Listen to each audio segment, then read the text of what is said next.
Alright, so in this video we're going to outline the follow controller, what functions we want to have. So first of all, we want to have a function where we say tuple follow, and then here we want to pass in an ID. So we can basically, or we can pass in user or whatever you want to tag it in, and then we want to have the function to be able to basically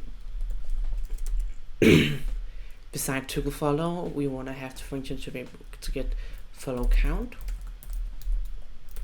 and we want to have function to be able to check if you're following this person.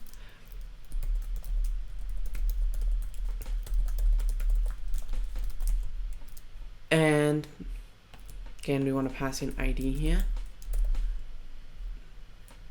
and in here we just want to pass in the ID of the person we want to follow. So basically what we're doing here is we are tupling the follow for one person. So we are using the token to basically get the user, and then we are using the ID to find the user the person is following or not following, to then make sure the user is now following or not following that user.